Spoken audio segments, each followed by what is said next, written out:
Hello, everybody. So this is obviously, we are kind of making a big jump.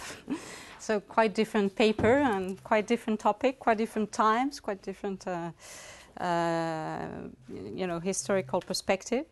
This is a paper that we wrote together with Joel, and I guess I'll start first by giving you a sense of, where we come from with respect to the idea behind the paper, where this puzzle came from. The puzzle came from the current crisis, but it also came from actually the succession of crises. If you take a long historical perspective, particularly over the 20th century, you are really struck by that, the multiplicity and the regularity of financial crisis throughout that period.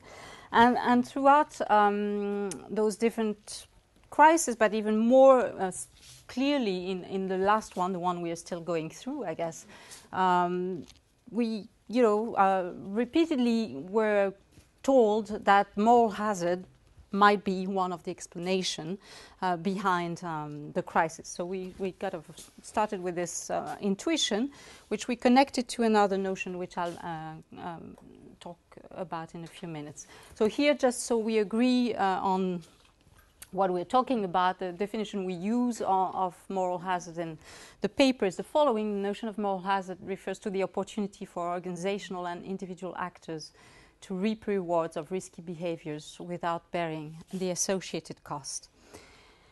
Basically, there are two ways to look at that. One way is to say that moral hazard, in the definition we just gave, is essentially part of human nature, okay? That's kind of something we all try to do. That's one way to look at it, which probably wouldn't please Professor Argandona. But that's one way to look at it. Another way to look at it is to think about performativity, to think about actually opportunities, structural opportunities in particular system, in a particular societal system, that tend to create greater occurrence of moral hazard type behavior. Okay, so it's one, in a sense, one or the other, or maybe a mix of both. And the argument that we are trying to make in that paper is that indeed we have to think about it in terms of performativity. We have to think about it in terms of structural opportunities. And something that we, in a sense, bumped into is the idea that there might be a source, structural source of moral hazard in our societies, which has been more or less neglected, at least in the literature. Not, we've tried to explore how many people connected the two notions, and this is really a very small amount of people. And this is the principle of limited liability. And this came because, as some of you know, I was working on limited liability for other projects, and so the idea of connecting limited liability as a structural, in a sense, source of moral hazard came from bringing those two things together. So this is what we are trying to do in this paper. We are trying to explore this missing link, the link that is absent in the literature, in most of the literature, between limited liability and the structural occurrence of moral hazard. So the approach of the paper, we are going through in the full paper, which I think is available somewhere in the system. I don't know where. We are going through a double and parallel conceptual genealogy. First, we start with the notion of moral hazard, and Joel was more responsible for that part, where we go through the evolution of the notion and the use of the concept since the 19th century to today. And we do the same thing more or less over the same time period with the notion and the practice of limited liability. And indeed, what we find is that those two processes, those two conceptual genealogies are completely disconnected, in the sense there's very little overlap between the two evolutions through time. Then we, in the discussion and analysis part of the paper, we try to precisely connect those two notions, and we try to identify what Max Weber calls elective affinities between those two sets of notions and practices. And as a conclusion, we reinterpret, therefore, limited liability as a powerful structural and performative source of moral hazard in contemporary capitalism within the financial sphere, but arguably we actually extend it to the rest of the economy and the society. So now I turn to Joel for the discussion on moral hazard. So I'll give you a sort of genealogy of moral hazard. And what we can conceptualize moral hazard as being is this sort of notion that if you have insurance, if you have protection from risk, from catastrophe, from disaster, whatever it may be, you're more likely to take risks. And this is the sort of idea that if you have seatbelts in your car,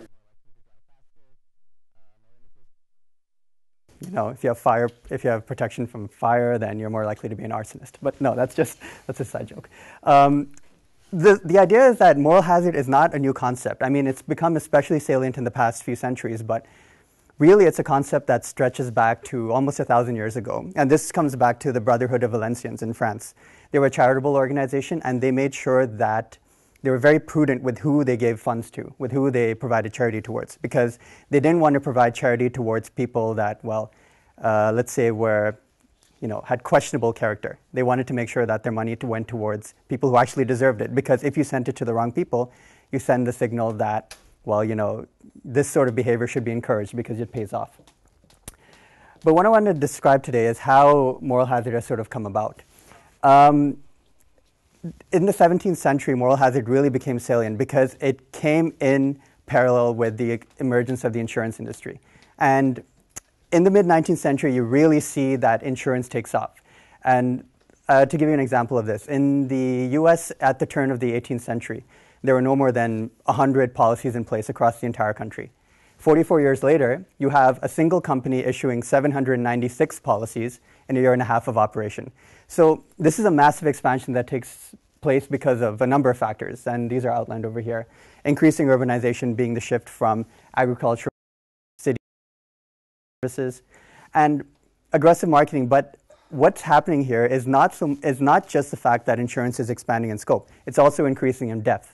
You have insurance for fire protection. You have insurance for theft. You have insurance for falling down. You have insurance for everything.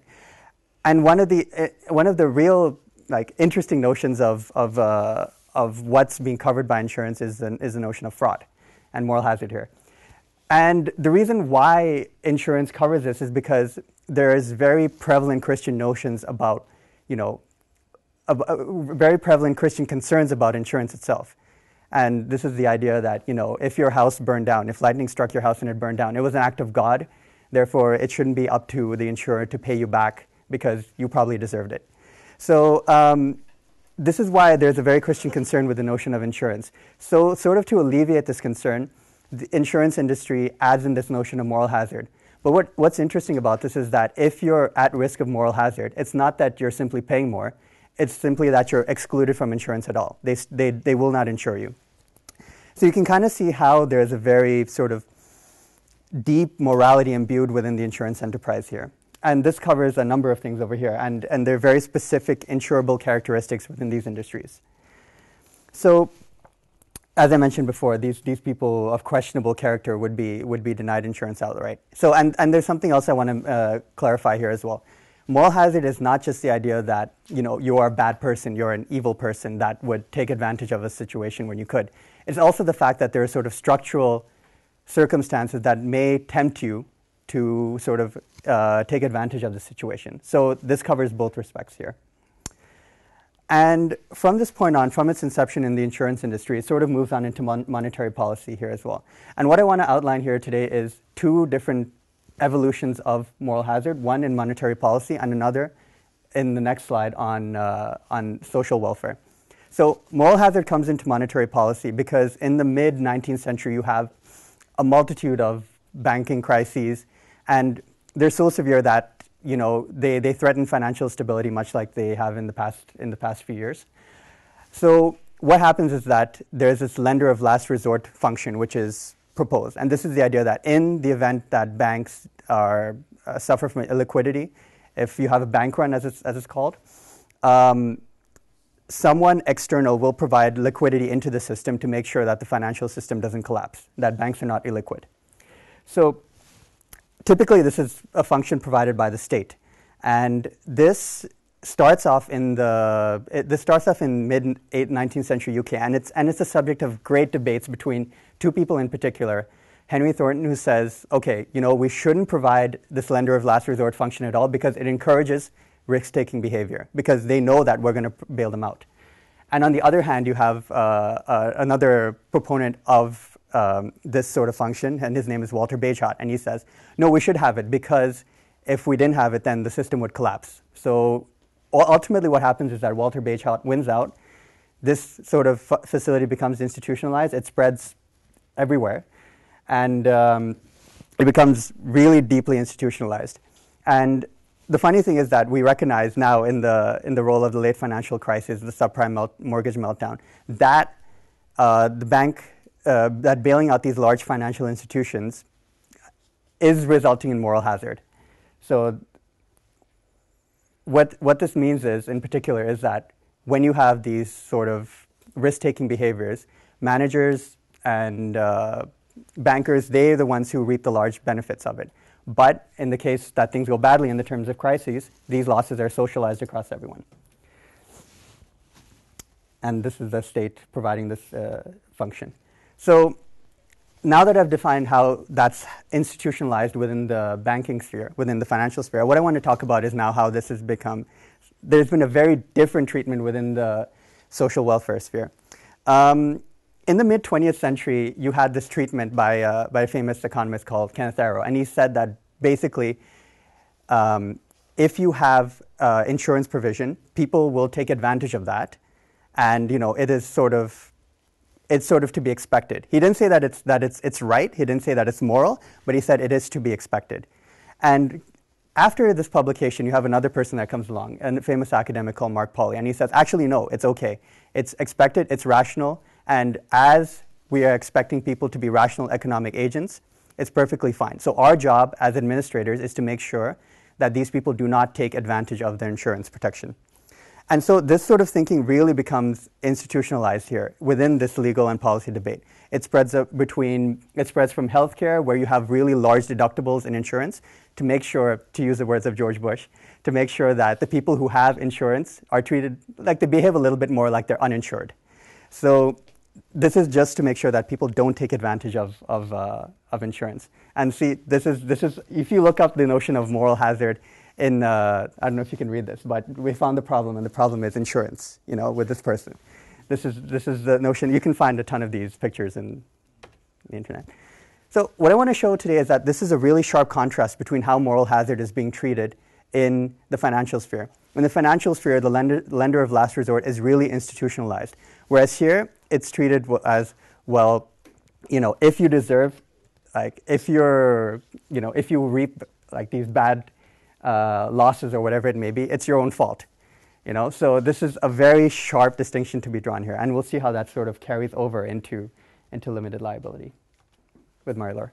Okay, so now I'm going to try to do the same type of story, but in the limited liability. So for now, there's no connection, but hopefully we'll get to the connection at some point. I'll try to go a bit faster here because I realize we might run a bit out of time. So the notion of limited liability, first, what is it? What are we talking about when we talk about limited liability? It's a legal concept that's used in commercial law to indicate that a person would be financially liable up to a certain amount. In general, it's the amount that that person has invested into the undertaking.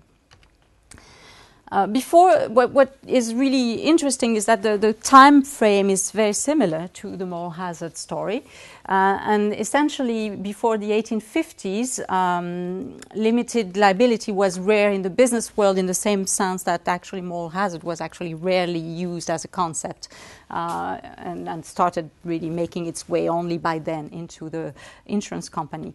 So basically what limited liability was connected to before the 1850s was a rare privilege that was either connected to a state granting the privilege of limited liability to certain organizations, to the corporations of the time, or the extension at the margins of an unlimited liability regime, as in the forms that are called the commandite forms, which are mostly in continental Europe, not in Anglo-Saxon countries, where you have a core of the shareholders who are under unlimited liability and a kind of periphery of investors who are under limited liability. So this was really a rare occurrence on the margins of the systems, very often connected to privilege and very often seen as a moral danger, in fact, for very similar reasons in a sense as moral hazard, because it led to an increase in risk-taking. Okay, it could lead to an increase in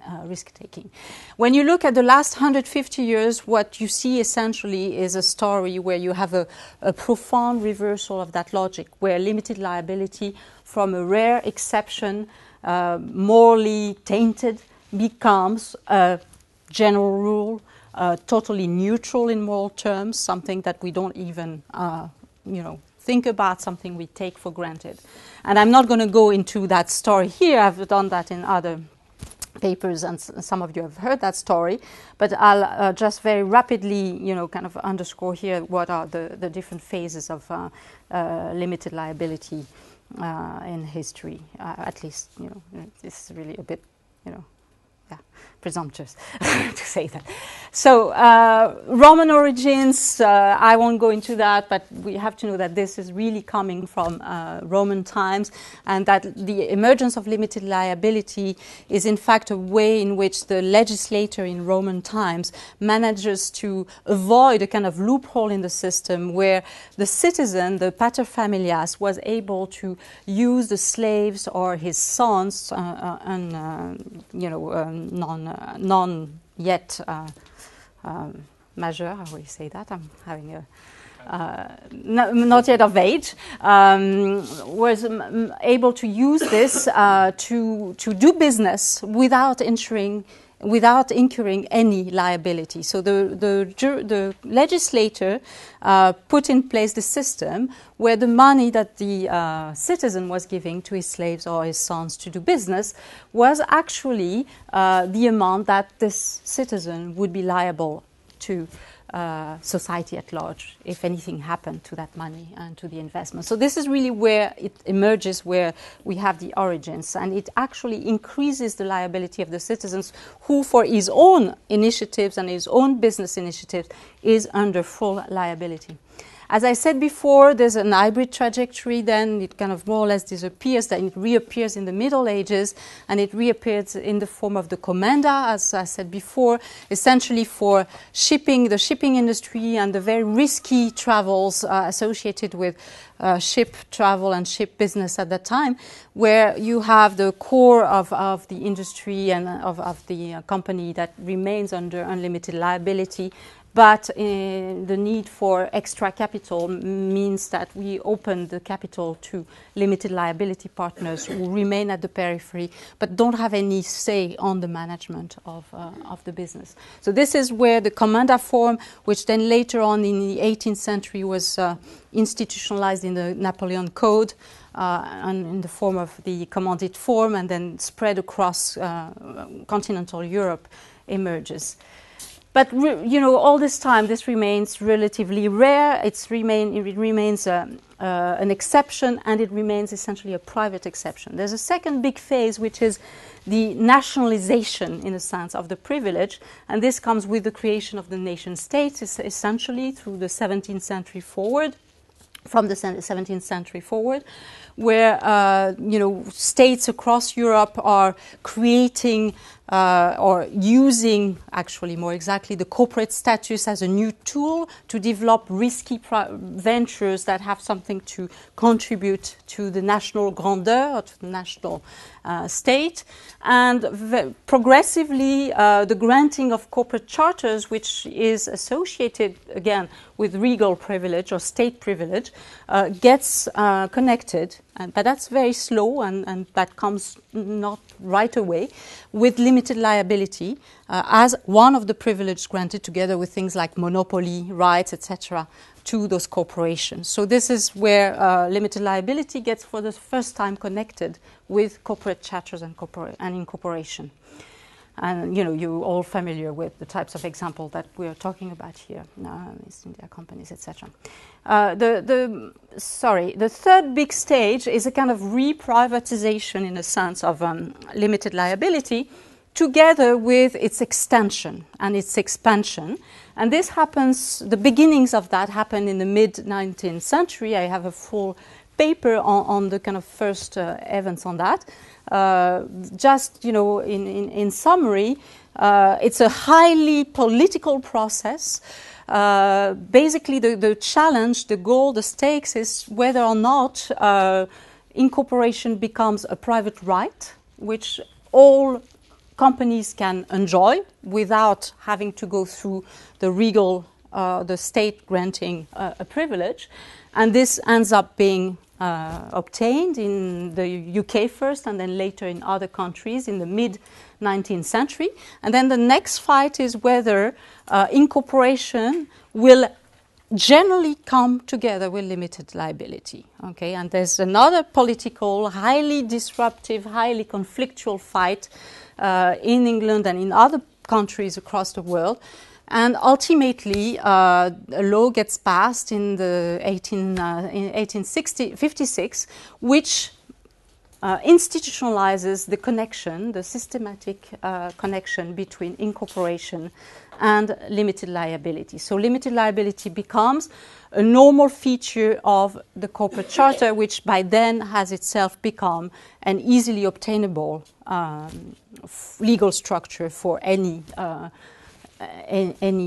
business venture that wants it.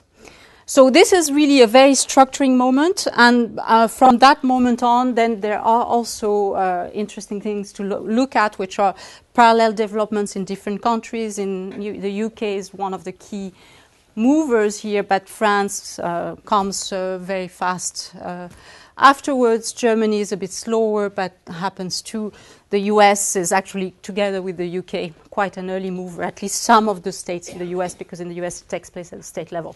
So you have this parallel developments, you have a lot of imitation actually taking place. So actually the French law, for example, is very much copied upon the English law, comes 6 years after.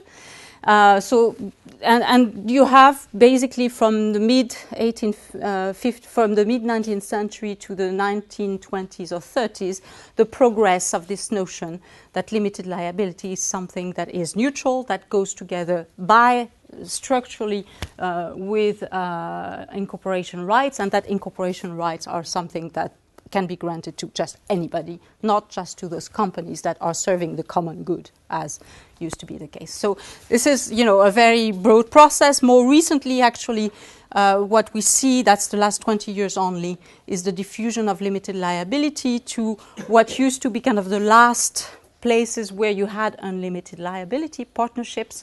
So we have a multiplication of partnership acts, limited liability partnership acts in the last 20 years, which actually introduce limited liability also in partner companies. In particular, concerned are consulting firms, for example, or law firms, etc.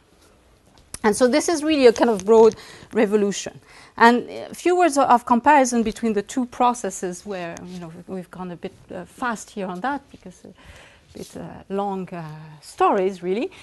So what we see in parallel between the two cases is we see profound transformations of the two concepts, but independently of each other, over more or less the same time frame. We see the widespread diffusion in both cases of the notions and associated practices. So from very marginal issues, they become very widespread and very much used across the board. And one of the other elements of comparison that is interesting is that from negatively morally laden notions, in both cases, we're moving increasingly to very neutralized, morally speaking, notion, where the kind of implicit connection or explicit connection with risk and risk-taking is more or less disappearing. And interestingly, the two paths do not appear, as I said, historically. And what we're trying to do in the conclusion that Joel will now finish is to argue that actually the progress of limited liability throughout that period is probably one of the explanations for also the kind of progress of moral hazard type behavior and moral hazard type of occurrences in our societies. So I'll go briefly through the introduction. I apologize. I will go very quickly through this. What we want to show here today, as Laure mentioned, is that limited liability, in a sense, is a source of moral hazard. And I'll show you why. It's because moral hazard, limited liability sort of takes responsibility out and diffuses it amongst a variety of people. So, and what's happened is you can see over here that early on, it's diffused towards the state, where the early corporation, as a charter, when it's chartered, the state takes responsibility towards it. And next, when you have the commandite form, it's taken, this responsibility is again diffused to the owner or managerial form. And then from there, with the introduction of limited liability, you have bankers or creditors taking this notion and, well, saying that, okay, they are now legally separate from the owners here. So they take the benefits, partially the benefits, and the owners take most of the risk. And then finally, in the context of the most current crises in the subprime mortgage meltdown, you see that now this responsibility is further diffused into society at large. And this is the notion that, where I showed you earlier, where, you know, the large private gains are privatized and the large losses are socialized towards society at large.